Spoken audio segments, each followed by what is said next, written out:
죽은 조상들이 지켜보는 성스러운 무덤 앞, 갈빗집 위치 하나를 두고 벌어진 치욕적인 전쟁 속에서 온 가족이 지켜보는 가운데 야, 정화야! 집에서 대체 뭘 한 거야? 넌 그냥 입 닥치고 있어! 내가 알아서 한다니까! 그 순간 그 누구도 상상하지 못한 끔찍한 일이 벌어졌다. 분노에 완전히 사로잡힌 태식의 발이 아내 정화의 가슴을 향해 무자비하게 날아들었다. 우와, 정화의 처절한 비명이 고요했던 묘역을 산산조각 내며 하늘 끝까지 치솟았고 다른 성묘객들까지 모두 돌아볼 정도였다. 30년간 며느리로 살며 쌓아온 모든 굴욕과 억압된 분노가 한순간에 폭발하면서 한 여인의 인생이 조상들 앞에서 송두리째 무너져 내리는 참혹하고도 절망적인 순간이었다. 여러분의 작은 손길이 큰 힘이 됩니다. 사연 시작 전에 무료로 누를 수 있는 구독과 좋아요 먼저 부탁드려요.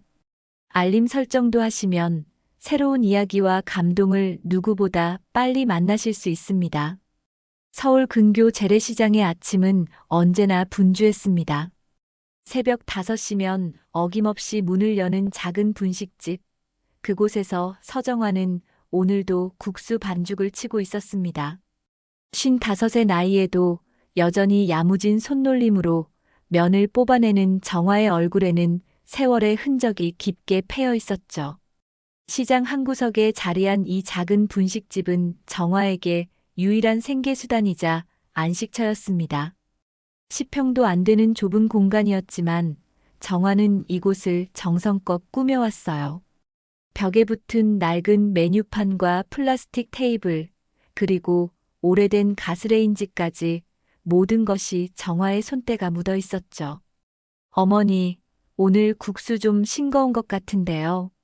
단골 손님 박씨 아주머니의 말에 정화는 급히 간을 맞춰봤습니다. 사실 요즘 들어 입맛이 예전 같지 않았어요. 마음이 쓰라려서인지 음식 맛도 제대로 느껴지지 않는 날이 많았거든요. 죄송해요. 바로 다시 끓여드릴게요. 정화는 허리를 굽혀 인사했습니다. 하루 벌어 하루를 사는 소박한 삶이지만 손님 하나하나가 소중했으니까요. 정화는 새로운 국물을 끓이며 소금을 조금씩 넣어가며 맛을 봤습니다. 점심시간이 지나고 오후 2시쯤 시장이 한산해질 무렵이었어요. 정화는 테이블을 닦으며 하루 매상을 계산해보고 있었습니다. 10만 원이 조금 넘었네요. 요즘 경기가 어려워서인지 예전만큼 손님이 오지 않았어요. 그때 남편 고태식이 술 냄새를 풍기며 가게로 들어왔습니다. 58의 나이에도 여전히 건장한 체격이었지만 그의 눈빛은 늘 차갑기만 했어요. 태식은 건설 일용직을 하다가 몇 년 전부터 일이 줄어들어 집에서 놀고 있었죠. 오늘 매상이 얼마야? 태식은 계산대를 뒤져보며 물었습니다. 투박한 손으로 지폐를 세는 모습이 거칠어 보였어요. 10만 원 조금 넘었어요. 요즘 경기가 안 좋아서. 정화의 말을 태식이 가로막았습니다. 또 변명이야? 다른 집들은 다 잘 되는데 너만 못하는 거 아냐? 태식의 목소리가 점점 커졌어요. 가게 안에 있던 몇몇 손님들이 시선을 돌렸습니다. 정화는 얼굴이 빨개져서 고개를 숙였어요. 여보, 목소리 좀 낮춰요. 손님들이 다 보잖아요. 정화가 조심스럽게 말했지만 태식은 더욱 화를 냈습니다. 손님 눈치나 보고 있어? 내가 잘못 말한 거라도 돼. 태식은 주먹으로 테이블을 쾅 내리쳤어요. 그 소리에 남아있던 손님들이 모두 나가버렸습니다. 정화는 마음이 무너져 내리는 것 같았어요. 결혼한 지 30년이 넘도록 남편에게 제대로 된 인정을 받아본 적이 없었거든요. 정화가 아무리 열심히 일해도 태식은 늘 부족하다고만 했죠. 어머니가 오늘 저녁에 오신다니까 집에 가서 준비해. 태식이 명령조로 말했습니다. 시어머니 이야기만 나오면 정화의 어깨가 절로 움츠러들었어요. 주봉자는 79의 고령이었지만 여전히 카리스마가 대단한 분이었습니다. 전통을 중시한다는 명목으로 며느리인 정화를 늘 하인처럼 부렸어요. 며느리가 어디서 목소리를 높여 시댁 어른 앞에서는 함부로 앉지도 마라 같은 말들을 달고 살았죠. 집에 돌아온 정화는 서둘러 저녁 준비를 시작했습니다. 시어머니가 좋아하는 갈비찜과 나물들을 정성스럽게 만들었어요. 갈비를 손질하면서도 마음은 무거웠습니다. 또 무슨 트집을 잡힐까 걱정이 되거든요. 냉장고에서 시래기나물을 꺼내 다시 무쳐봤습니다. 간이 적당한지 여러 번 맛을 봤어요. 시어머니는 특히 나물간에 까다로웠거든요. 손이 아파도 허리가 아파도 정성을 다해 음식을 준비하는 것이 며느리의 도리라고 생각했습니다. 오후 6시 주봉자가 도착했습니다. 검정색 한복을 입고 나타난 시어머니는 여전히 위풍당당해 보였어요. 정화는 급히 현관으로 나가 인사했습니다. 어서 오세요, 어머니. 정화는 깊게 허리를 숙였습니다. 응, 많이 기다렸지? 봉자는 신발을 벗으며 집 안을 둘러봤어요. 집이 좀 어수선하네. 청소를 제대로 안 했나? 정화는 속으로 한숨을 쉬었습니다. 오늘 오전에 대청소까지 했는데도 흠을 잡는군요. 하지만 말대꾸는 하지 못했어요. 안방에 앉은 시어머니 앞에서 정화는 조심스럽게 상을 차렸습니다. 갈비찜, 시래기나물, 도라지 무침, 그리고 시어머니가 좋아하는 된장찌개까지 정성스럽게 준비한 음식들이었어요. 음식이 좀 짠 것 같네. 봉자의 첫마디였습니다. 정화는 마음이 철렁했어요. 분명히 간을 여러 번 맞춰봤는데도 마음에 들지 않는 모양이었거든요. 죄송합니다, 어머니. 다시 만들어 올게요. 정화가 일어서려는데 봉자가 손을 저었습니다. 아니다. 그냥 먹자. 내가 참으면 되지 뭐. 며느리 솜씨가 그런데 어쩌겠어. 시어머니의 말에는 늘 가시가 돋쳐 있었어요. 며느리를 탓하면서도 자신은 관대한 척하는 그런 말투였죠. 식사 내내 정화는 눈치를 살폈습니다.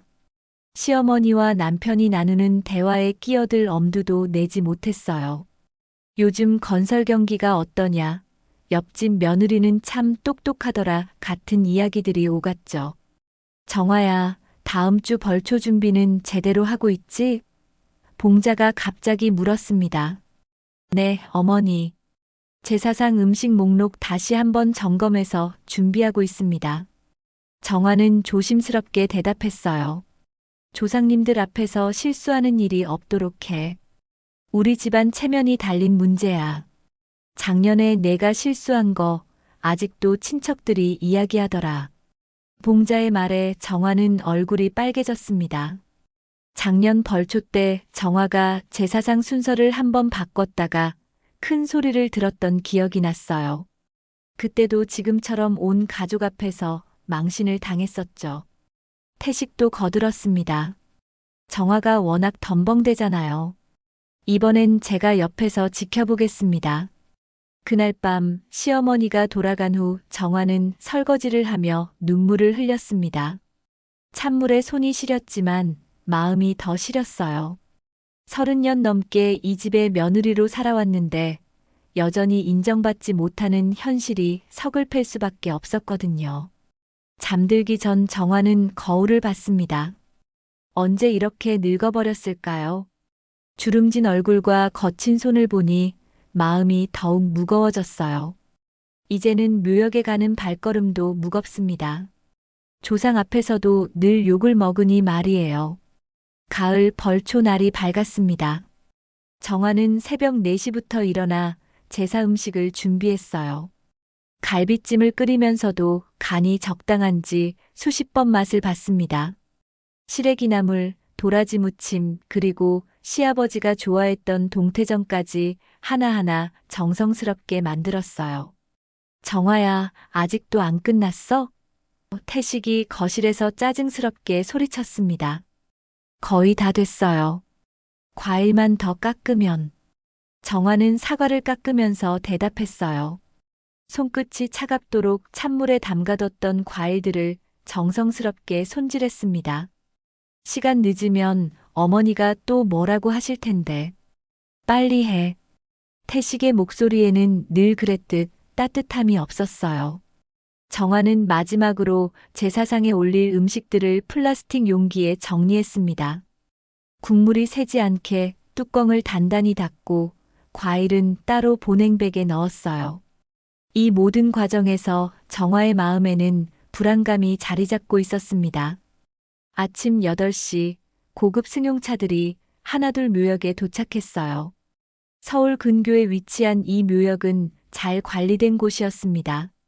넓은 잔디밭과 깔끔한 석재로 만든 비석들이 질서정연하게 배치되어 있었고 곳곳에 소나무와 단풍나무가 심어져 있었어요.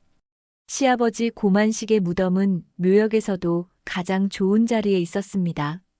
남향을 바라보고 있어서 햇볕이 잘 들었고 뒤로는 작은 언덕이 병풍처럼 둘러싸고 있었죠. 검은 화강암으로 만든 비석에는 금색 글씨로 고만식 지묘라고 새겨져 있었어요. 시어머니 주봉자가 제일 먼저 무덤 앞에 섰습니다. 검은색 명주 한복을 입은 모습이 엄숙해 보였어요. 그 뒤로 태식과 시누이 미정, 그리고 태식의 사촌형 내외가 줄을 서서 묵념했습니다. 정화는 가장 뒤쪽에서 조심스럽게 서 있었어요. 자, 이제 상을 차리자. 봉자가 엄숙한 목소리로 말했습니다. 정화는 서둘러 준비해온 음식들을 꺼내기 시작했어요. 먼저 흰 보자기를 무덤 앞에 깔고 그 위에 제사상을 차렸습니다. 갈비찜을 가장 앞쪽에, 나물들을 그 옆에 정렬했어요. 뭔가 이상한데? 시누이 미정이 의아한 표정을 지으며 말했습니다. 갈비찜이 저기 있으면 안 되지 않나? 정화는 순간 머릿속이 하얘졌어요. 아니에요, 언니. 제가 작년 사진을 보고 똑같이 준비했는데요. 사진? 사진으로 뭘 제대로 알겠어. 미정의 목소리가 점점 날카로워졌습니다. 우리 집안 재산은 대대로 내려오는 순서가 있다니까. 이때 태식의 사촌형도 끼어들었어요. 맞아. 고기류는 원래 오른쪽에 놓는 거였어. 내가 분명히 기억하는데. 아니야, 형. 왼쪽이 맞아요. 태식이 반박했습니다. 순간 분위기가 험악해졌습니다. 제사상 음식 배치를 두고 친척들 사이에 의견이 분분해진 거예요. 정화는 어쩔 줄 모르며 갈비찜 접시를 들고 서 있었습니다. 정화야, 어서 갈비찜을 왼쪽으로 옮겨봐. 봉자가 지시했습니다. 아니, 어머니. 오른쪽이 맞아요. 사촌형이 다시 반박했어요. 정화는 손이 떨렸습니다. 갈비찜 그릇을 이리저리 옮기면서도 어디가 맞는지 확신이 서지 않았어요.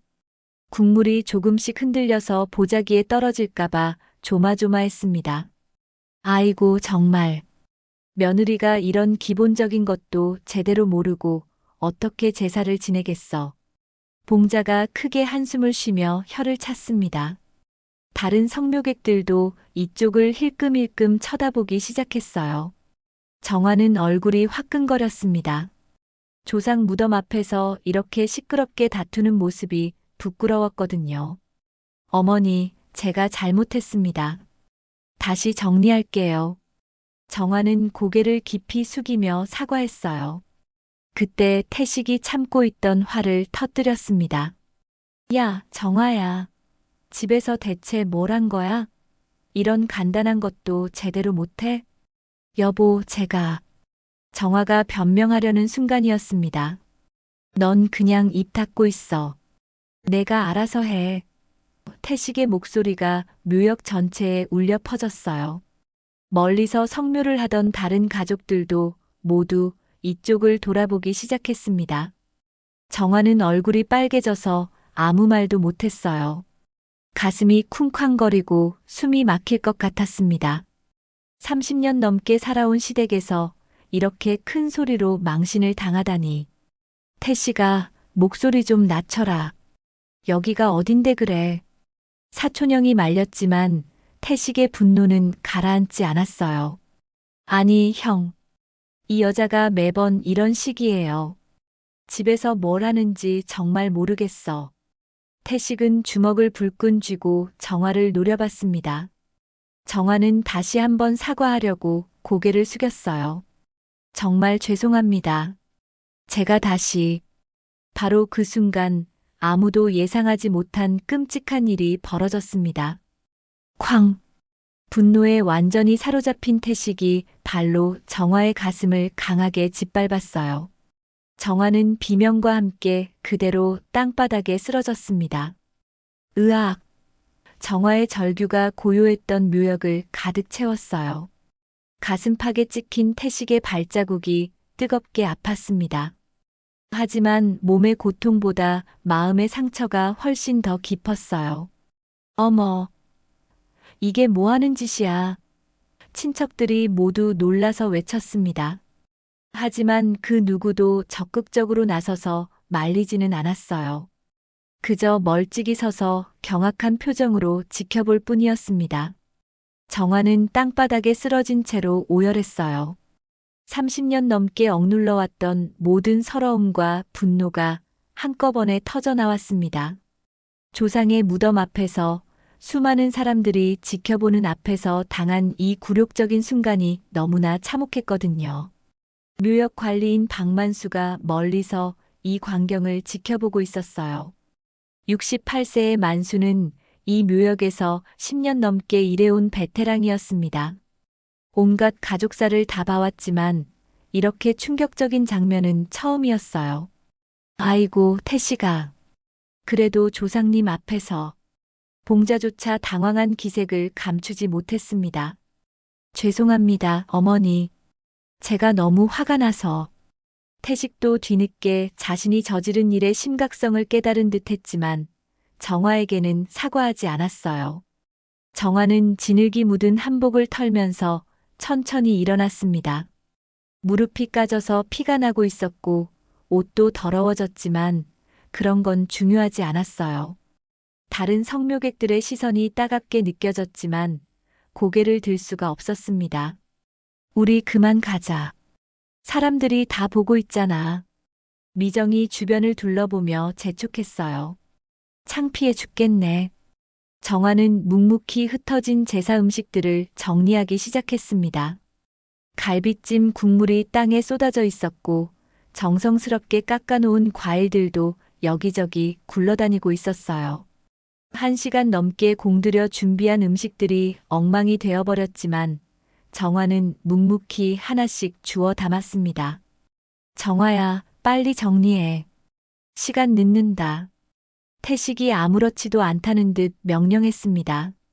방금 전 아내를 발로 찬 사람이라고는 믿을 수 없을 만큼 태연한 모습이었어요. 바로 그때 묘역 관리인 만수가 조용히 다가왔습니다.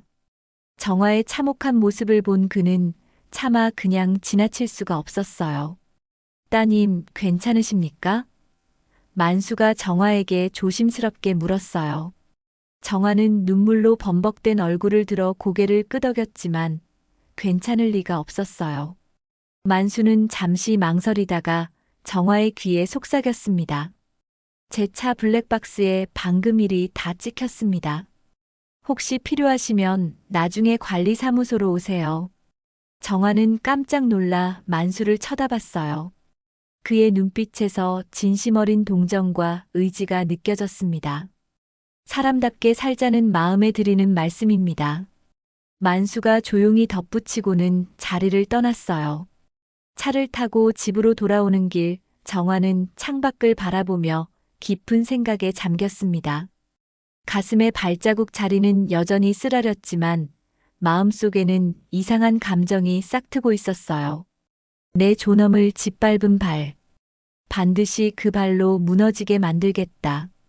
집에 도착해서 태식이 내가 잘못해서 그런 거야 라고 뻔뻔하게 말해도 정화는 더 이상 대꾸하지 않았어요. 대신 화장실 거울 앞에 서서 가슴에 남은 발자국을 보았습니다. 그 자국은 단순한 상처가 아니었어요. 정화 인생의 전환점이 될 증거였습니다. 벌초. 또 다음 날 오전, 정화는 가슴의 멍자리를 보며 잠에서 깼습니다. 보라색으로 변한 발자국이 여전히 아팠어요. 하지만 더 아픈 건 마음이었습니다. 어제 그 순간이 계속 머릿속을 맴돌았거든요. 정화야, 아침 안 해? 태식이 거실에서 소리쳤습니다. 어제 일은 아무것도 아니었다는 듯 평소와 똑같은 목소리였어요. 정화는 대답 대신 부엌으로 나가 밥을 지었습니다. 쌀을 씻으면서도 어제 묘역 관리인의 말이 계속 떠올랐어요. 블랙박스에 다 찍혔다는 그 말이 마음에 걸렸습니다. 아침을 차려주고 태식이 나간 후 정화는 거울 앞에 섰어요. 55의 얼굴에 새겨진 주름과 시들어가는 눈빛을 보니 마음이 더욱 무거워졌습니다. 이대로 계속 살아야 하나 싶었어요. 점심때쯤 정화는 결심을 굳혔습니다. 묘역 관리인의 말이 계속 마음에 걸렸거든요. 버스를 타고 다시 묘역으로 향했어요. 어제와는 달리 조용하고 평화로운 분위기였습니다. 관리사무소는 묘역 입구 근처에 있는 작은 건물이었어요. 정화가 문을 열고 들어서니 박만수가 책상에서 서류 정리를 하고 있었습니다. 아, 어제 그 따님이시군요. 만수가 정화를 알아보고 일어났습니다. 많이 놀라셨죠?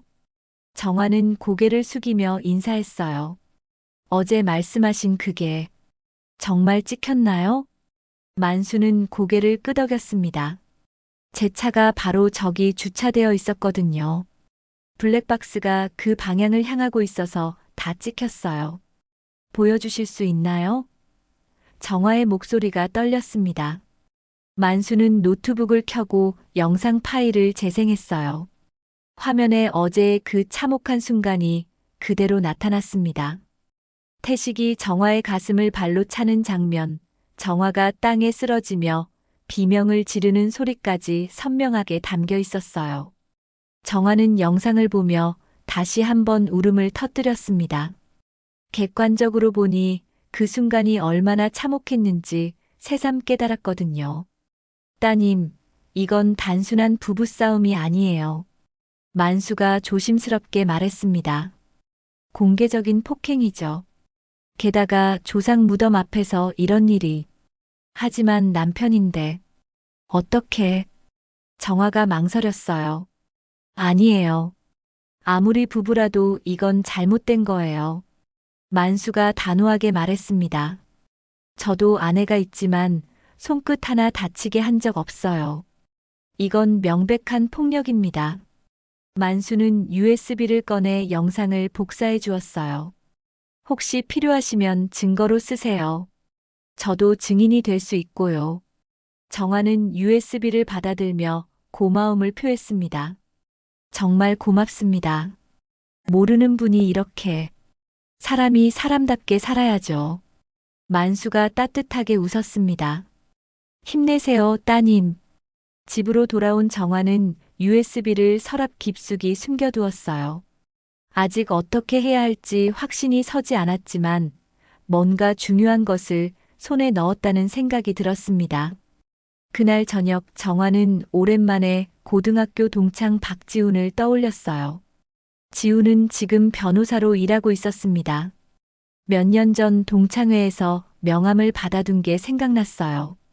다음 날 오전 정화는 용기를 내어 지훈에게 전화를 걸었습니다. 여보세요? 지훈아, 나 서정화야. 아, 정화야. 오랜만이네. 잘 지냈어? 지훈의 목소리는 여전히 다정했어요. 응. 그런데 상담 좀 받고 싶어서. 시간 될 때 만날 수 있을까? 물론이지. 급한 일이야? 오늘 오후에 사무실로 와. 지훈의 법무법인은 시내 번화가에 있었어요.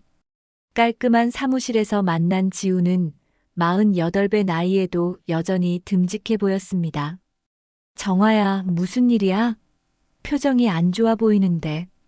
지훈이 걱정스럽게 물었어요. 정화는 어제 일부터 차근차근 설명했습니다. 벌초날 벌어진 일, 태식의 폭행, 그리고 블랙박스 영상까지 모든 것을 털어놓았어요. 지우는 USB에 담긴 영상을 보더니 심각한 표정을 지었습니다.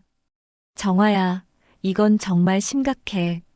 명백한 폭행이고 증거까지 확실하잖아. 하지만 이게 법적으로 문제가 될까? 부부 사이인데. 정화가 걱정스럽게 물었어요. 당연히 문제돼. 가정폭력도 엄연한 범죄야. 지훈이 단호하게 말했습니다.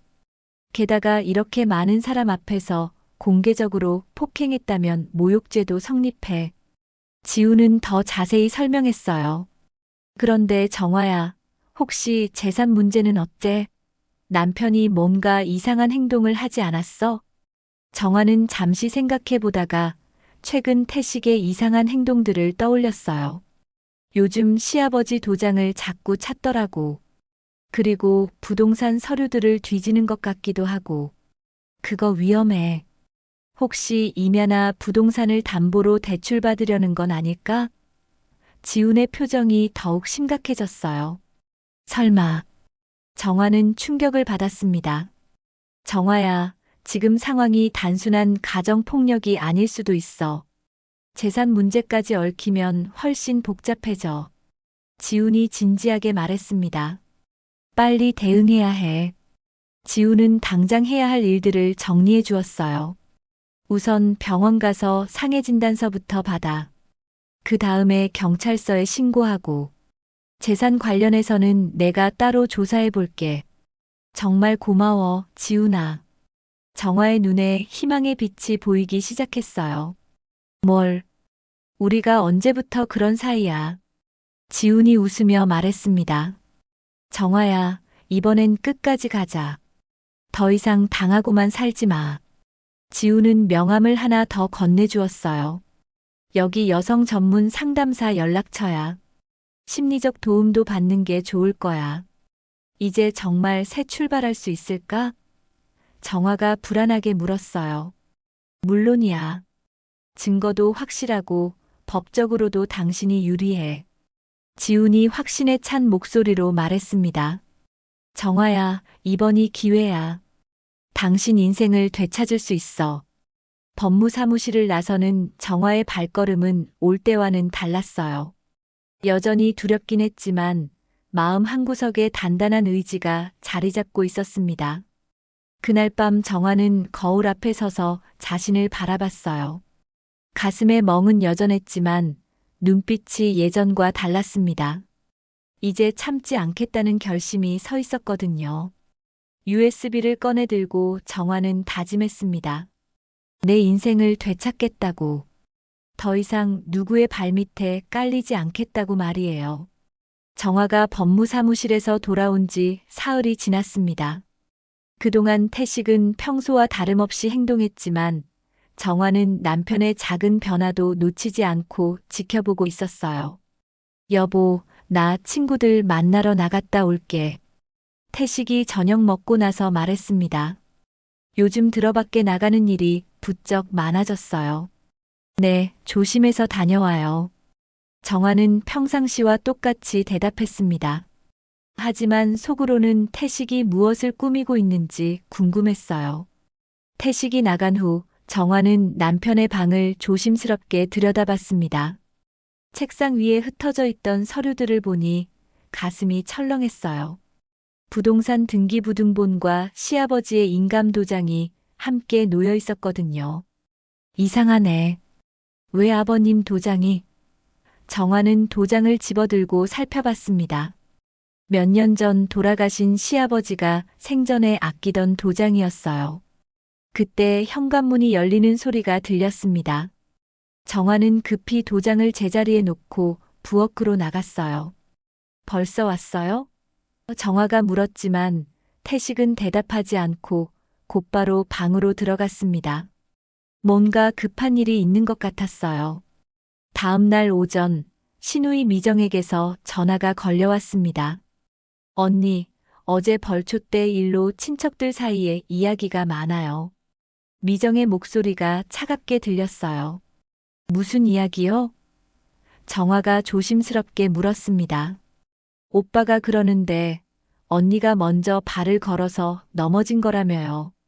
오빠가 괜히 욕을 먹고 있다고 하던데. 미정의 말에 정화는 어이가 없었습니다. 그게 무슨 말이에요? 제가 언제? 몰라요. 하지만 친척들 사이에서는 그렇게 이야기가 돌고 있어요. 언니가 평소에 워낙 덤벙거려서. 미정이 말을 흐렸습니다. 전화를 끊고 난 후 정화는 분노로 몸이 떨렸어요. 태식이 벌써 거짓말을 퍼뜨리고 있었던 거예요. 자신이 먼저 발을 걸었다니 이런 뻔뻔한 거짓말이 어디 있을까요? 오후에는 더 충격적인 소식이 기다리고 있었습니다. 시댁 가족 단톡방에 미정이 사진을 올린 거예요. 벌초 당일 찍었다는 사진이었는데 정화가 넘어져 있는 모습만 찍혀 있었습니다.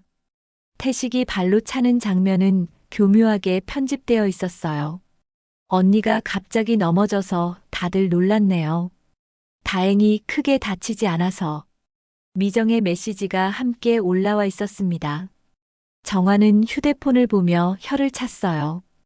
이렇게 교묘하게 진실을 왜곡하다니. 단톡방에는 다른 친척들의 댓글이 달리기 시작했습니다. 정화 씨가 평소에 좀 조심성이 없어서. 나이가 들어서 그런가 봐. 앞으로는 더 조심해야겠네. 정화는 단톡방을 나가고 싶었지만 그러면 더 큰 화살이 돌아올 것 같아 참았어요. 대신 박지훈에게 전화를 걸었습니다. 지훈아, 큰일 났어. 태식이가 거짓말을 퍼뜨리고 있어.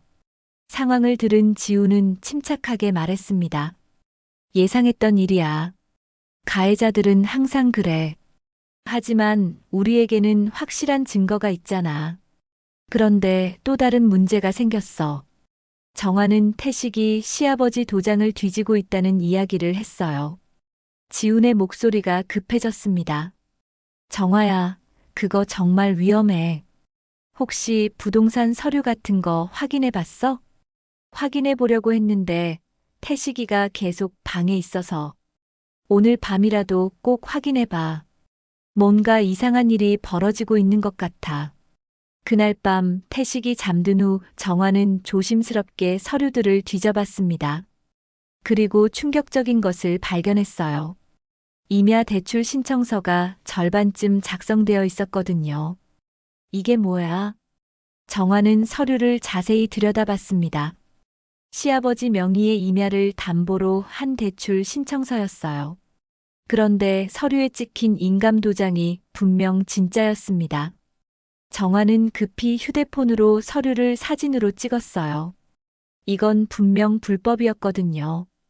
돌아가신 분의 도장을 임의로 사용하는 건 위조에 해당했습니다. 다음 날 아침 정화는 지훈에게 사진을 보내며 긴급히 만나자고 했어요. 이거 봐봐. 태식이가 시아버지 도장으로 대출을 받으려고 해. 지훈은 사진을 보더니 심각한 표정을 지었습니다. 이건 문서 위조야. 게다가 사기에도 해당할 수 있어. 어떻게 해야 해? 우선 은행에 신고해서 대출이 실행되지 않도록 막아야 해. 그리고 경찰에도 신고해야겠어. 지훈이 빠르게 대응책을 제시했어요. 하지만 정화에게는 더 궁금한 게 있었어요. 그런데 지훈아, 혹시 시아버님이 저에게 뭔가 남겨주신 건 없을까? 무슨 말이야? 가끔 시어머니가 빨간 양철 상자 이야기를 하실 때가 있거든. 시아버님 유품이라고 하시면서. 지훈의 눈이 반짝였어요. 그거 확인해 봐야겠어. 혹시 유언장이나 증여 관련 서류가 있을 수도 있어. 하지만 시어머니가 함부로 꺼내지 말라고 하시는데. 정화야, 지금 상황에서는 확인해 봐야 해. 당신 권리와 관련된 중요한 서류가 있을 수도 있거든. 그날 오후 정화는 용기를 내어 시어머니 집을 찾아갔습니다. 봉자는 정화를 보자 반가워하지 않는 표정이었어요. 왜 왔어? 태식이한테 뭔가 들었나? 아니에요, 어머니. 그냥 안부 인사드리러. 그래, 들어와. 정화는 조심스럽게 말을 꺼냈습니다. 어머니, 아버님이 돌아가시기 전에 저한테 무언가 남기신 게 있나요? 봉자의 표정이 순간 굳어졌어요. 왜 갑자기 그런 말을 해? 그냥 가끔 꿈에 아버님이 나타나시거든요. 봉자는 잠시 망설이더니 무거운 한숨을 쉬었습니다. 빨간 양철 상자 말이지. 정화의 가슴이 두근거렸어요. 네. 그건 아직 때가 아니야. 함부로 건드리는 게 아니야. 봉자가 단호하게 말했습니다. 하지만 정화는 포기할 수 없었어요. 어머니, 제가 알아야 할 것 같은데요. 요즘 태식이가 이상해서. 무슨 소리야? 시아버님 도장을 자꾸 찾더라고요. 뭔가 서류 작업을 하는 것 같은데. 봉자의 얼굴이 창백해졌어요. 그게 정말이야? 네, 어머니. 그래서 혹시 아버님이 저한테 뭔가 남겨주신 게 있나 싶어서. 봉자는 한참을 망설이다가 입을 열었습니다. 정화야, 내 남편이 요즘 무슨 일을 꾸미고 있는 것 같아? 잘 모르겠어요. 하지만 뭔가 숨기고 있는 것 같아요. 그때 밖에서 차 소리가 들렸어요. 태식이 어머니 집에 온 거였습니다. 어머니, 왜 정화가 여기 있어요? 태식이 의아한 표정으로 물었습니다. 그냥 안부 인사하러 왔다더라. 봉자가 대답했어요. 태식은 정화를 의심스럽게 쳐다봤습니다. 집에 가자. 할 일이 많아. 집으로 돌아가는 차 안에서 태식이 물었어요. 어머니한테 무슨 이야기 했어? 별거 없어요. 그냥 안부 인사만. 혹시 이상한 소리 하지 않았겠지? 태식의 목소리에 경고의 뜻이 담겨 있었어요. 정화는 고개를 저었지만 마음속으로는 확신했습니다. 분명 시아버지가 자신에게 남겨준 무언가가 있다는 것을, 그리고 그것이 이 모든 상황을 뒤바꿀 열쇠가 될 거라는 것을 말이에요. 시어머니 집에서 돌아온 지 일주일이 지났습니다. 그동안 태식의 행동은 더욱 수상해졌어요. 밤늦게 전화 통화를 하거나 서류 가방을 들고 어디론가 나가는 일이 잦아졌습니다. 여보, 오늘도 늦게 들어올 거예요? 정화가 조심스럽게 물었어요. 응, 중요한 일이 있어서. 태식은 대충 대답하고 서둘러 나갔습니다. 손에는 검은 서류 가방이 들려 있었어요. 정화는 불안한 마음에 박지훈에게 전화를 걸었습니다. 지훈아, 태식이가 요즘 너무 이상해. 뭔가 큰일을 꾸미고 있는 것 같아. 정화야, 혹시 은행에서 연락 온 거 없어? 대출 관련해서. 아니, 없는데. 왜? 이상하네. 보통 대출 신청하면 가족들한테도 확인 전화가 오는데. 지훈의 목소리에 걱정이 섞여 있었어요. 그날 밤 11시가 넘어서야 태식이 돌아왔습니다. 술 냄새가 진동했지만 표정은 이상하게 밝아 보였어요. 오늘 좋은 일 있었어요? 정화가 물었습니다. 그냥 친구들이랑 술 한잔 했을 뿐이야. 태식은 대답을 피하며 방으로 들어갔어요. 하지만 정화는 현관에서 이상한 냄새를 맡았습니다. 술 냄새 말고 다른 냄새. 여자 향수 냄새였어요. 정화의 가슴이 철렁했습니다. 다음 날 아침 더 충격적인 일이 벌어졌습니다. 태식이 큰 소리로 정화를 불렀어요. 정화야, 당장 나와. 정화가 거실로 나가니 태식이 서류 뭉치를 들고 서 있었습니다. 이게 뭐야? 태식이 소리쳤습니다. 정화가 보니 자신 명의의 적금 해약 서류였어요. 그게 언제 해약했어요? 정화는 당황했습니다. 자신이 해약한 기억이 없었거든요. 모르겠다고? 내 도장이 찍혀 있는데? 태식이 서류를 흔들며 화를 냈어요. 정화는 자세히 보니 정말 자신의 도장이 찍혀 있었습니다. 하지만 분명히 기억이 없었어요. 여보, 정말 모르겠어요. 제가 언제? 거짓말하지 마. 돈은 어디 갔어? 태식의 목소리가 점점 커졌습니다. 정말 몰라요. 정화도 억울해서 목소리를 높였어요. 그 순간 태식이 정화의 뺨을 때렸습니다. 인연이 돈을 어디다 숨겨놨어. 정화는 뺨을 부여잡고 눈물을 흘렸어요. 때리지 마세요. 그럼 돈이 어디 있는지 말해. 사실 정화는 지난주에 태식이 자신의 도장을 가져간 걸 봤었어요. 하지만 그때는 대수롭지 않게 여겼었죠. 이제야 태식이 자신의 적금을 무단으로 해약한 걸 깨달았습니다. 여보가 제 도장을 가져가서 해약한 거죠? 정화가 조심스럽게 물었어요. 태식은 순간 당황하는 기색을 보이더니 더욱 화를 냈습니다. 뭐라고? 내가 언제? 지난주에 분명히. 헛소리 하지 마. 내가 어디다 숨겨놨잖아. 태식이 다시 손을 들려고 했어요. 그때 초인종이 울렸습니다. 택배기사가 뭔가를 가져온 것 같았어요. 뭐야? 태식이 문을 열었는데 생각지도 못한 사람이 서 있었습니다. 집주인이었어요. 안녕하세요. 고태식 씨 맞죠? 집주인 김 씨가 서류를 들고 서 있었습니다. 네, 그런데 무슨 일이세요? 월세가 2달째 밀렸는데요. 이번 주까지 안 주시면 계약 해지해야겠습니다. 태식의 얼굴이 창백해졌어요. 아, 그게. 조금만 기다려주세요. 이미 충분히 기다렸어요. 이번 주가 마지막입니다. 집주인은 단호했어요. 집주인이 가고 난 후 집안의 분위기는 최악이 되었습니다. 태식은 머리를 쥐어뜯으며 방 안을 돌아다녔어요. 월세도 못 낸 거예요? 정화가 놀라서 물었습니다. 시끄러워. 내가 돈을 어디다 숨겨놔서 이런 일이 생겼잖아. 제가 언제 숨겼어요? 여보가 제 적금을 해약한 거 아니에요? 그때 정화의 휴대폰이 울렸습니다. 딸 은주에게서 온 전화였어요. 엄마, 나 잠깐 외할머니 댁에 가 있을게. 갑자기 왜? 정화는 당황했습니다. 고모가 연락했어. 아빠가 요즘 이상하다고. 집에 있기가 무서워. 은주의 목소리가 떨렸어요. 은주야. 정화의 목이 메었습니다. 엄마도 조심해. 아빠가 요즘 정말 이상해. 은주가 전화를 끊었어요. 정화는 딸마저 집을 떠난다는 사실에 절망했습니다. 이제 정말 혼자가 된 거였어요. 딸까지 날 버리는구나.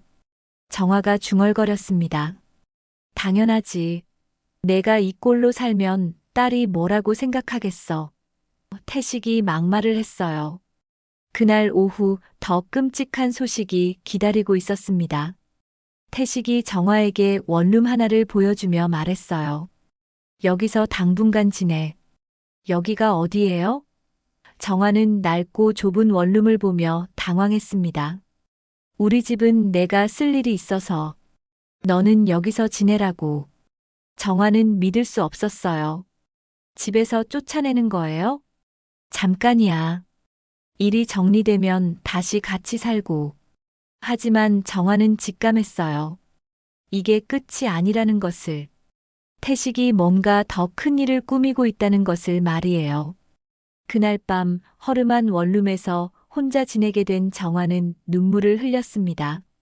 남편에게는 버림받고 딸은 집을 떠나고 재산마저 사라져버렸어요. 창밖으로 비가 내리기 시작했습니다. 정화는 창문에 이마를 대고 생각했어요. 남편, 재산, 가족 모두에게 버림받았구나. 하지만 그때 정화는 아직 몰랐습니다. 같은 시간 시내 모텔에서 태식이 젊은 여자와 함께 있다는 사실을, 그리고 그 여자에게 이렇게 말하고 있다는 것을. 이 땅 팔면 우리 새 출발할 수 있어. 그 늙은 년하고는 이제 끝이야. 다행히 그 순간 옆방에서 벽이 얇아서 소리가 다 들린다며 불평하던 사람이 있었어요. 그런데 그 사람이 우연히 휴대폰으로 시끄러운 소리를 녹음하고 있었다는 사실을 태식은 몰랐죠. 정화는 원룸에서 첫날 밤을 보내며 다짐했습니다. 이제 정말 바닥까지 떨어졌지만 여기서부터 다시 올라가겠다고. 더 이상 당하고만 살지 않겠다고 말이에요. 원룸에서의 첫날 밤은 길고 괴로웠습니다. 정화는 새벽까지 잠들지 못하고 천장을 바라보며 지난 30년을 되돌아봤어요. 이렇게 모든 걸 잃고 혼자가 될 줄은 꿈에도 몰랐거든요. 아침이 되자 박지훈에게서 전화가 걸려왔습니다. 정화야, 큰일 났어. 어젯밤에 내 남편이 임야 대출 신청을 했어. 뭐라고요? 정화는 깜짝 놀랐어요. 내가 아는 은행 직원한테 확인해 봤는데 어제 저녁에 서류가 접수됐다더라. 시아버지 도장으로 말이야. 정화는 온몸에 소름이 돋았습니다. 태식이 정말로 위조를 저지른 거였어요. 지훈아, 어떻게 해야 해? 우선 은행에 이해 제기부터 해야 해. 그리고 경찰서에도 신고하고. 하지만 정화야, 더 중요한 건 시아버지가 남기신 유품을 확인하는 거야. 빨간 상자 말이죠? 맞아. 거기에 뭔가 중요한 서류가 있을 거야. 오늘이라도 시어머니한테 가봐. 정화는 용기를 내어 시어머니 집으로 향했습니다. 버스를 타고 가는 내내 마음이 무거웠어요. 과연 시어머니가 상자를 보여줄까 걱정이 되었거든요. 어머니, 안녕하세요. 정화가 조심스럽게 인사했습니다. 정화야. 왜 또 왔어? 태식이는 어디 있고? 따로 지내고 있어요. 정화는 솔직하게 말했어요. 봉자의 표정이 심각해졌습니다. 무슨 일이야? 정화는 모든 상황을 털어놓았어요. 태식의 폭행, 적금 무단 해약, 그리고 지금 벌어지고 있는 위조 사기까지. 봉자는 이야기를 들으며 점점 안색이 나빠졌습니다. 그럼 태식이가 아버지 도장으로 임야를? 네, 어머니. 그래서 제가 와야 했어요. 봉자는 한참을 망설이더니 무거운 입을 열었습니다. 정화야, 사실 나도 뭔가 이상하다고 생각했어. 어떤 게요? 태식이가 요즘 자주 와서 아버지 유품을 뒤지더라고. 특히 빨간 상자에 관심이 많았어. 정화의 가슴이 뛰기 시작했어요. 그 상자에 뭐가 들어있는 거예요? 봉자는 깊은 한숨을 쉬며 일어났습니다. 이제 때가 된 것 같네. 따라와. 시어머니는 안방 장롱 깊숙한 곳에서 빨간 양철 상자를 꺼냈어요. 손때가 묻은 상자는 꽤 오래된 것 같았습니다. 아버지가 돌아가시기 전에 이걸 맡기셨어.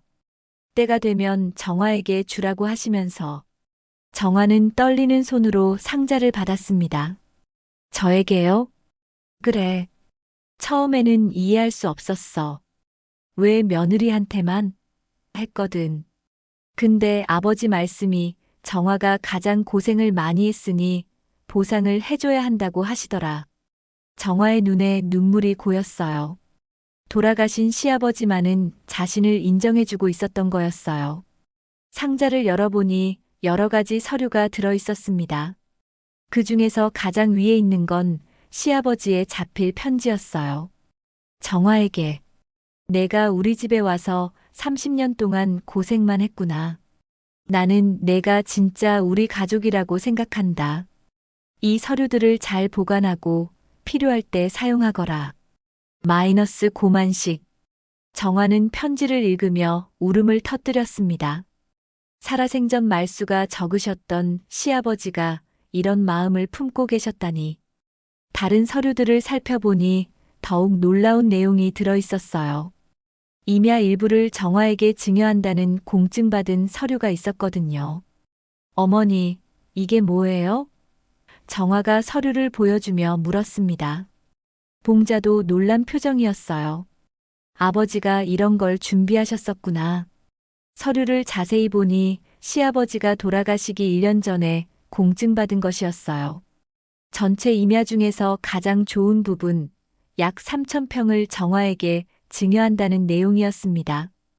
이게 법적으로 효력이 있나요? 정화가 물었어요. 당연히 있지. 공증까지 받았는데. 봉자가 대답했습니다. 정화는 급히 박지훈에게 전화를 걸었어요. 지훈아, 큰 발견을 했어. 상황을 들은 지훈은 흥분을 감추지 못했습니다. 정화야, 이제 퍼즐이 맞춰졌어. 그 땅이 내 거라면 태식이는 남의 땅으로 대출받으려 했던 거야. 정말이요? 당연하지. 이건 명백한 사기야. 게다가 문서 위조까지. 이제 내가 모든 걸 뒤집을 수 있어. 정화는 상자 안에 다른 서류들도 확인해 봤어요. 시아버지가 정화를 위해 준비한 것들이 더 있었습니다. 은행 적금 통장 하나와 생명보험 수익자 변경 서류도 들어 있었어요. 어머니, 아버님이 정말 이 모든 걸 저를 위해 준비하신 거예요? 정화는 믿을 수 없다는 표정이었어요. 그런 것 같네. 아버지가 평소에 내가 고생한다고 안쓰러워 하셨거든. 봉자의 목소리에도 감동이 묻어났습니다. 그런데 어머니는 왜 지금까지 안 주셨어요? 사실, 나도 조금 질투가 났었어. 며느리한테만 이런 걸 남기시니까. 봉자가 솔직하게 말했습니다. 하지만 지금 상황을 보니 아버지가 미리 알고 계셨나 봐. 정화는 시아버지의 사진을 바라보며 감사의 마음을 담아 절했어요. 아버님, 고맙습니다. 이제 진실을 밝히겠습니다. 그때 현관문이 열리는 소리가 들렸습니다. 태식이 온 거였어요. 어머니, 왜 정화가 또 여기 있어요? 태식이 화난 목소리로 물었습니다. 정화는 빨간 상자를 꼭 안고 일어났어요. 여보, 이제 끝이에요. 뭐가 끝이야? 태식이 의아해했습니다. 여보가 저지른 모든 일들. 이제 다 밝혀질 거예요. 정화의 목소리에는 전에 없던 당당함이 묻어 있었어요. 태식은 정화가 들고 있는 빨간 상자를 보며 얼굴이 창백해졌습니다. 그게 뭐야? 아버님이 저에게 남겨주신 거예요. 여보가 그렇게 찾던 그 상자. 말도 안 돼. 그건 우리 집안 거야. 태식이 소리쳤습니다. 아니에요. 이제 제 거예요. 정화는 더 이상 물러서지 않았어요. 봉자가 나섰습니다. 태식아, 그건 아버지가 정화에게 남기신 거야. 내가 건드릴 수 없어. 태식은 믿을 수 없다는 표정으로 어머니와 아내를 번갈아 봤어요. 하지만 정화의 눈빛은 이미 달라져 있었습니다. 여보, 내일 모든 게 끝날 거예요. 각오해요. 정화가 조용히 말하고 집을 나섰어요. 그날 밤 원룸에서 정화는 빨간 상자 안의 서류들을 다시 한번 정리했습니다. 시아버지의 편지를 읽으며 눈물을 흘렸어요. 아버님만은 나를 며느리로 인정해 주셨구나. 이제 모든 준비가 끝났습니다. 내일이면 태식과의 진짜 싸움이 시작될 거였어요. 빨간 상자를 찾은 지 일주일 후 추석이 다가왔습니다. 정화는 박지훈과 함께 모든 준비를 마쳤어요. 증거들을 정리하고 법적 절차도 알아봤습니다. 이제 마지막 순간만 남았어요. 정화야, 정말 괜찮겠어? 오늘 가족들 앞에서 다 밝히는 거 맞지? 지훈이 걱정스럽게 물었습니다. 네, 조상 앞에서 저를 밟았으니 조상 앞에서 진실을 밝혀야죠. 정화의 목소리는 단단했어요. 추석 벌초날 아침, 정화는 검은색 한복을 입고 묘역으로 향했습니다. 가방 안에는 USB, 녹음기, 그리고 시아버지의 공증 서류가 들어 있었어요. 마지막 결전을 위한 무기들이었죠. 묘역에 도착하니 이미 가족들이 모여 있었습니다. 시어머니 봉자, 태식, 시누이 미정, 그리고 다른 친척들까지. 정화를 본 태식의 표정이 어두워졌어요. 언니 왔네요. 미정이 어색하게 인사했습니다. 요즘 어디서 지내세요? 혼자 지내고 있어요. 정화는 담담하게 대답했어요. 태식이 정화에게 다가왔습니다. 너 오늘 이상한 짓 하지 마. 가족 체면 생각해서. 걱정 마세요. 오늘은 정말 중요한 이야기를 할 거거든요. 정화가 의미심장하게 말했어요. 제사 준비가 시작되었습니다. 이번에는 정화가 아무 말 없이 음식을 정리했어요. 작년과 달리 아무도 간섭하지 않았습니다. 오히려 조심스러워하는 분위기였어요. 무덤 앞에서 묵념을 마치고 나자 정화가 일어섰습니다. 가족 여러분, 오늘 조상님 앞에서 중요한 이야기를 하려고 해요. 무슨 이야기? 태식이 경계하는 목소리로 물었어요. 정화는 가방에서 노트북을 꺼냈습니다. 지난 벌초 때 일부터 시작할게요. 언니, 그 일은 이미 지난 일이잖아요. 미정이 말렸어요. 아니에요. 아직 끝나지 않았거든요. 정화는 노트북을 켜고 블랙박스 영상을 재생했습니다. 화면에 그날의 참혹한 장면이 나타났어요. 태식이 정화의 가슴을 발로 차는 모습, 정화가 땅에 쓰러지며 비명을 지르는 소리까지 선명하게 담겨 있었습니다. 이게 뭐야? 사촌형이 놀라서 소리쳤어요. 어머, 태식아. 봉자가 충격을 받은 표정이었어요. 태식의 얼굴이 새하얘졌습니다. 그게 어디서 나온 거야? 묘역관리인분 차에 있던 블랙박스예요. 모든 게 다 찍혔어요. 정화가 차분하게 설명했어요. 친척들은 모두 충격에 빠져 있었습니다. 영상 속의 폭력은 너무나 명백했거든요. 언니가 먼저 발을 걸었다면서요? 정화가 미정을 쳐다봤어요. 이 영상에 그런 모습이 보이나요? 미정은 아무 말 못했어요. 자신이 편집해서 올린 사진이 얼마나 왜곡된 것인지 드러났거든요. 그리고 이것도 들어보세요. 정화는 녹음기를 재생했어요. 이 땅 팔면 젊은 여자랑 새 출발할 수 있어. 그 늙은 년하고는 이제 끝이야. 태식의 목소리가 선명하게 들렸습니다. 친척들이 모두 태식을 쳐다봤어요. 태식아, 이게 정말 내 목소리야? 사촌형이 믿을 수 없다는 표정으로 물었어요. 태식은 변명하려 했어요. 그때 술을 많이 먹어서. 술 먹었다고 이런 말을 해요? 정화의 목소리가 떨렸어요.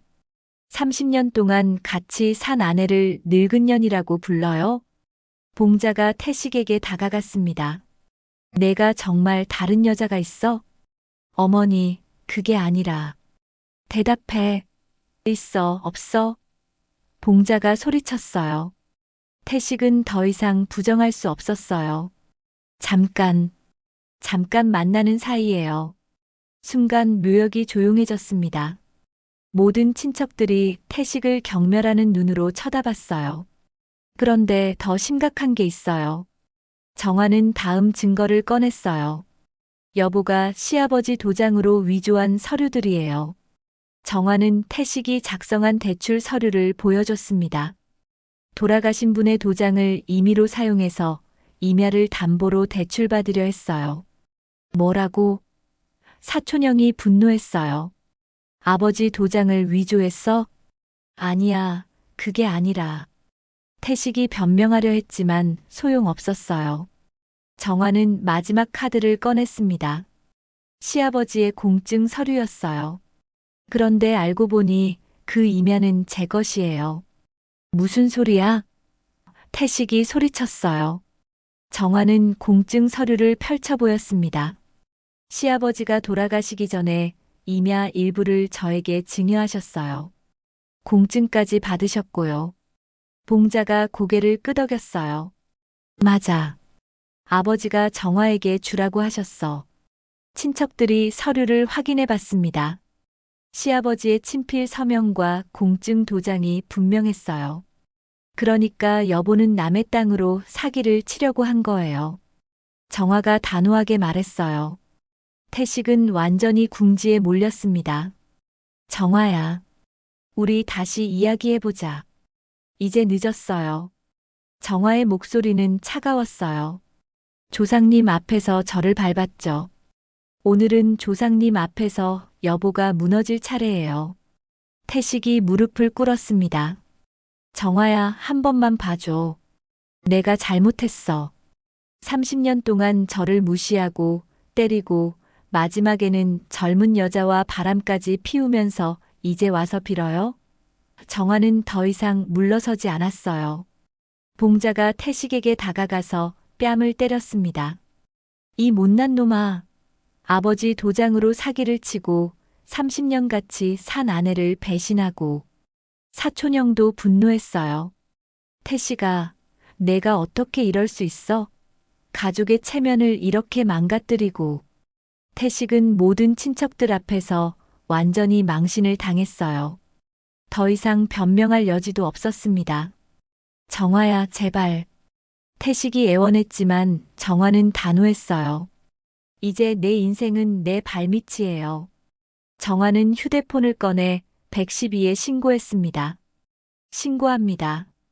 가정폭력과 문서위조, 그리고 사기 미수에 대해서요. 경찰이 도착하기까지 태식은 계속 애원했지만 정아는 돌아서지 않았어요. 조상 앞에서 자신의 존엄을 되찾은 순간이었습니다. 친척들은 모두 정아의 편에 섰어요. 그동안 태식의 행동이 얼마나 잘못되었는지 깨달았거든요. 정아야, 우리가 몰라봤다. 미안해. 사촌형이 진심으로 사과했어요. 경찰차가 묘역에 도착했습니다. 태식은 수갑을 차고 연행되어 갔어요. 조상 앞에서 벌어진 마지막 심판이었습니다. 태식이 연행된 지 석 달이 지났습니다.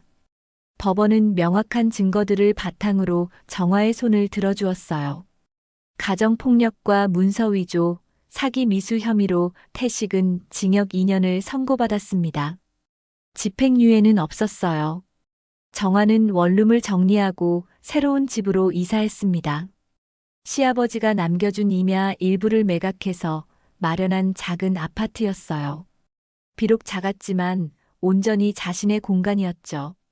엄마, 정말 괜찮아?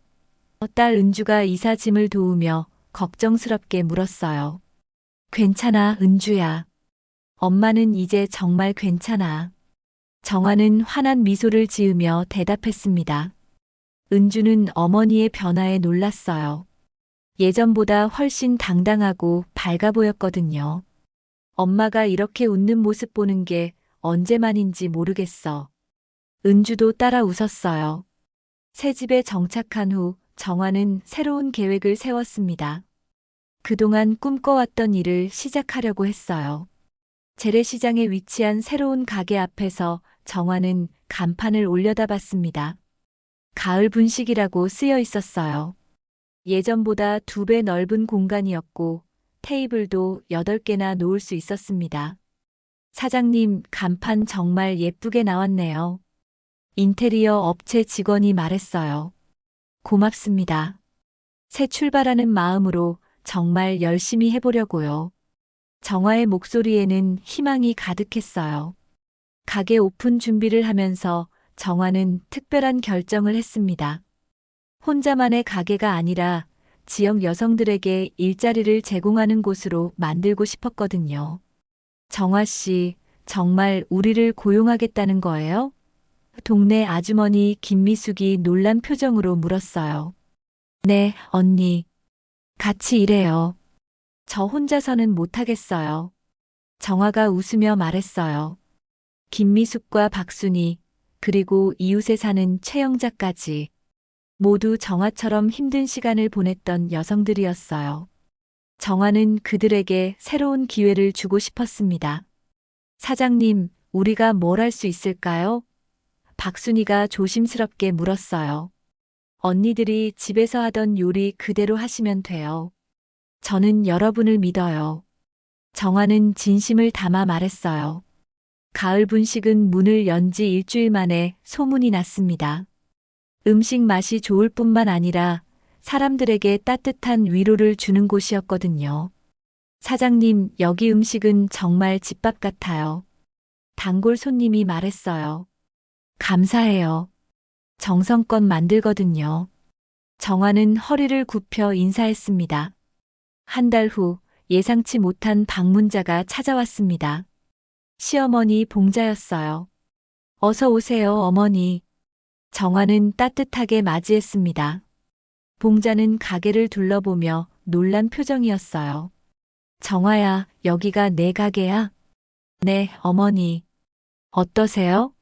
참 잘 해놨네. 봉자의 목소리에는 감탄이 묻어 있었어요. 둘은 조용한 테이블에 앉았습니다. 봉자는 한참을 말하지 못하다가 입을 열었어요. 정화야, 내가 널 몰라봤다. 정화는 고개를 저었어요. 어머니. 아니야.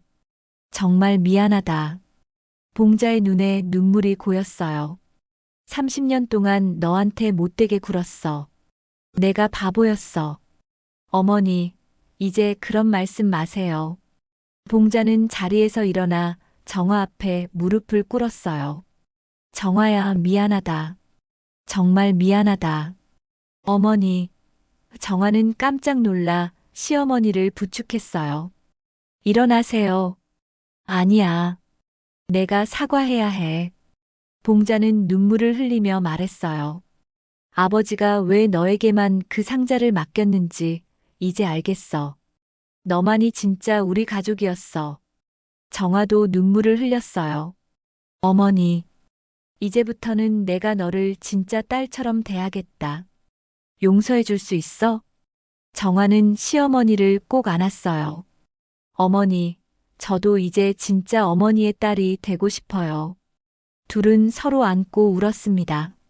30년 만에 진짜 가족이 된 순간이었어요. 그 후로 봉자는 가게에 자주 찾아와 손님들과 이야기를 나누며 지냈어요. 정화는 시어머니를 모시고 함께 살자고 제안했지만 봉자는 독립적인 삶을 더 선호했습니다. 가끔 놀러 오는 게 더 좋겠어. 너도 새 출발하는데 내가 방해하면 안 되지. 어느 가을날 정화는 시아버지 묘소를 혼자 찾았습니다. 꽃다발을 들고 무덤 앞에 앉아 조용히 말을 걸었어요. 아버님, 정화예요. 잘 지내고 계시죠? 바람이 살며시 불어와 정화의 머리카락을 스쳤어요. 아버님이 남겨주신 것들로 새 출발했어요. 이제 당당하게 살고 있어요. 정화의 목소리는 평온했어요. 그리고 어머님과도 화해했어요. 이제 진짜 가족이 됐어요. 정화는 꽃을 무덤 앞에 놓고 깊게 절했습니다. 고맙습니다, 아버님. 저를 며느리로 인정해 주셔서. 집으로 돌아가는 길, 정화는 가을 하늘을 올려다봤어요. 구름 사이로 따뜻한 햇살이 내려오고 있었습니다. 휴대폰이 울렸어요. 은주에게서 온 전화였어요. 엄마, 나 좋은 소식이 있어. 무슨 소식? 승진했어. 그리고 결혼도 하려고 해. 정화의 얼굴에 환한 미소가 번졌어요. 정말? 우리 은주가 엄마 덕분이야. 엄마가 용감하게 새 출발하는 걸 보고 나도 용기를 냈거든. 은주야. 엄마 사랑해. 그리고 정말 자랑스러워. 전화를 끊고 정화는 가게로 향했어요. 치읓가을 분식 간판이 석양에 물들어 따뜻하게 빛나고 있었습니다. 가게 안에서는 김미숙과 동료들이 내일 준비를 하고 있었어요. 사장님 오셨어요. 박순이가 반갑게 인사했어요. 언니들 고생 많으세요. 정화가 따뜻하게 웃었어요. 사장님, 내일 신메뉴 출시하는 거 맞죠? 최영자가 물었어요. 네, 우리가 함께 개발한 희망 비빔밥이요. 정화가 대답했어요. 그날 밤 정화는 거울 앞에 서서 자신을 바라봤어요. 55의 나이지만 눈빛은 20살 처녀처럼 반짝이고 있었습니다. 밟힌 풀은 더 강하게 자란다고 했지. 정화가 혼잣말했어요. 창밖으로 가을 바람이 불어와 커튼을 흔들었어요. 계절이 바뀌고 있었지만 이번에는 정화 마음속 계절도 함께 바뀌고 있었습니다. 정화는 내일을 기대하며 잠자리에 들었어요. 밟혔던 풀이 다시 피어나는 새로운 계절이 시작된 거였죠. 오늘의 사연 마음에 와닿으셨나요? 다음 이야기가 궁금하시다면 지금 바로 무료 구독 버튼과 알림 설정을 눌러주세요. 좋아요와 댓글로 함께 해주시면 더 감동적인 이야기로 찾아오겠습니다. 여러분의 응원이 큰 힘이 됩니다. 감사합니다. 사연 일상이었습니다.